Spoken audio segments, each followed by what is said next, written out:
The top of the line variants usually get the most attention, but it's usually the middle spec variants that people buy. This is the Isuzu Mu-X LSA 4x2. This is the middle variant in the Mu-X line. Is it worth your money? Let's find out.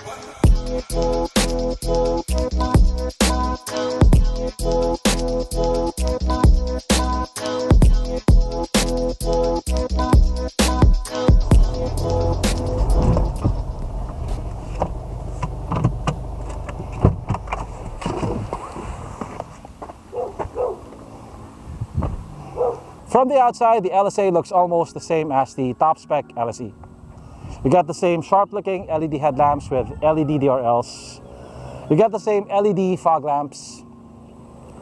You get the same grille, and like the LSE, the surround is also painted in silver, and the fins are finished in chrome. So basically here at the front, you can't tell the LSA and the LSE apart except for the color. The LSE only comes in two colors, Marrakesh brown and pearl white.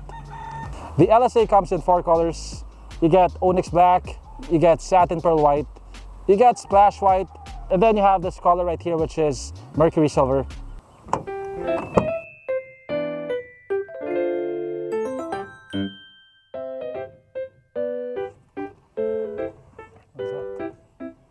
Here at the side, the body looks almost the same. The main difference are the wheels. The LSA gets 18-inch wheels, which are smaller than the 20s on the LSE. Yeah, they're 18s, but every other top spec PPV in the market also comes with 18s, except for the Everest and also the top spec Mu-X LSE. Another difference are the side mirrors. The side mirrors on the LSA are not power folding. So at the back, you get the same LED tail lamps with the same 3D effect going on the inside. It is almost exactly the same as the LSE. And you also don't get any badging here, so there's no way to tell which variant this is from this angle. Unlike the LSE, you don't get a power tailgate. Cargo space here is 311 liters with the third row seats in use. With the third row down, it expands up to 1,119 liters. So the load height here is a bit lower than on the Terras, so it's easier to put heavier cargo in.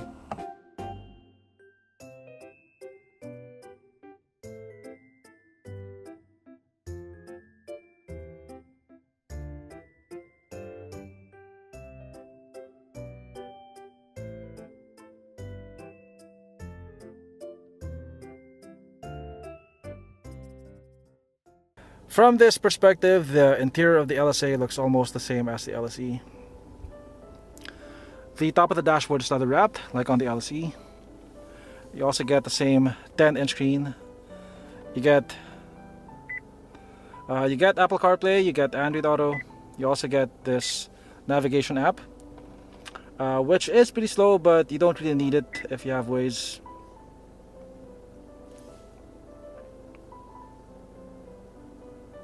And you also get a reverse camera.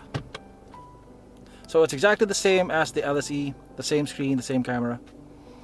You also get dual zone climate control, and you get the same buttons as on the LSE. They look and feel very nice. These right here are leather wrapped. Over here. Like on the LSE, you also get an electronic parking brake with auto hold. So it looks almost the same until you start touching things. This is polyurethane or plastic, and I feel like this is the most significant downgrade here. On the LSE, this is covered in very supple leather, and the difference is night and day. But this is something that you can easily fix with an aftermarket leather cover.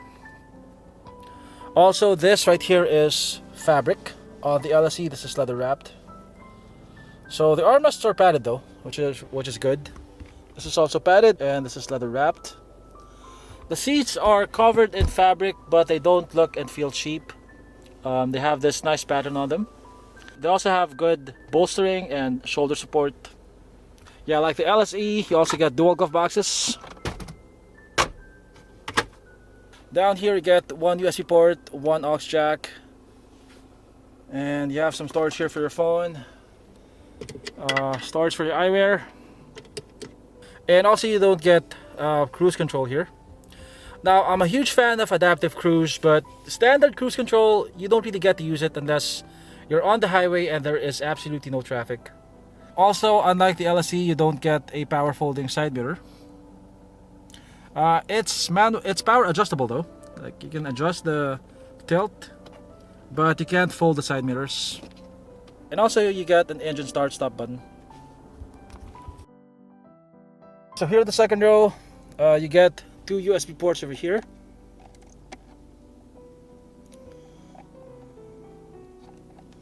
You get some storage. Air vents are up here. You also get fabric inserts on the door cards and a fabric armrest. You got a foldable armrest with two cup holders. It is covered in fabric. Your air controls are up here. You can adjust the fan speed using this knob over here. Headroom is pretty decent. That's about 4 inches. So you can recline the second row seat by about this much.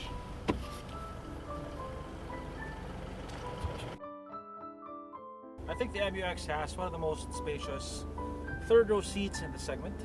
So I currently have about 2 fingers worth of headroom between my head and the ceiling.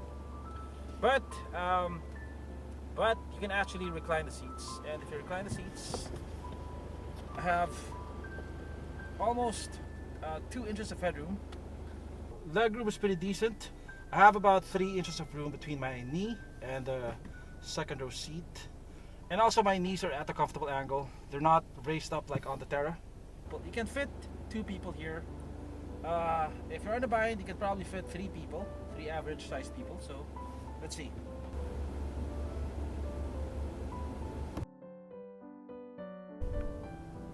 So down here you get 1 cup holder and some storage.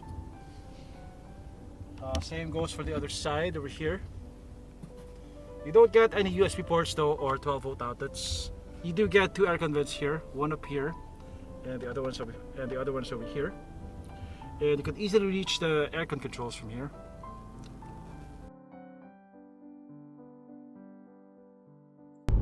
We have reviewed the Mu-X LSE 4x4 and the Mu-X LSE 4x2. Driving the LSA 4x2 feels a bit different in a couple of ways. I think the most noticeable difference is the steering wheel. The steering wheel of the LSE is covered in very supple leather. This is plastic. You can put an aftermarket leather cover on it if you don't like the feeling of plastic on your hands. Those are not very expensive, but of course they're not going to look as nice as an actual leather wrapped steering wheel. Another difference which you might appreciate is the ride quality. The LSA seems to ride a bit better. Emphasis on a bit. It's not major, but I think it's noticeable enough. I'm pretty sure that's because of the smaller 18-inch wheels. And of course you don't get the active driver assist features that beep at you constantly. You also don't get adaptive cruise control. Now that one I really miss. You do get blind spot warning though, and rear cross traffic alert. In this price bracket, the Mu-X LSA 4x2 is one of the 2 PPVs that come with an electronic parking brake with an auto hold function, which helps a lot in stop and go traffic. The other one is the Montero GLS. The rest still come with manual handbrakes with no auto hold function.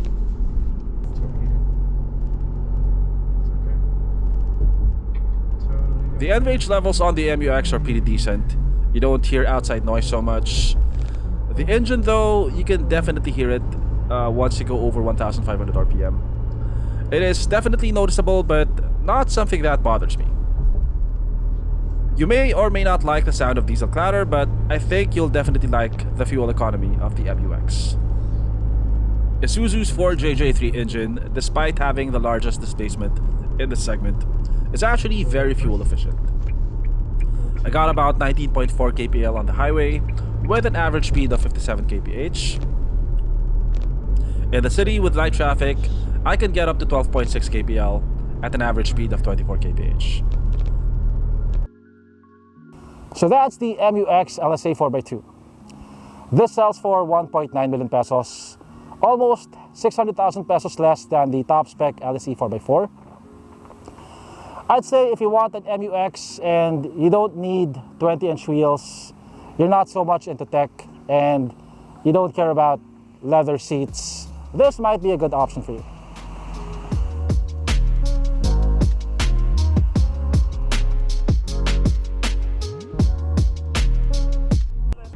Thanks for watching, and I'll see you on my next video.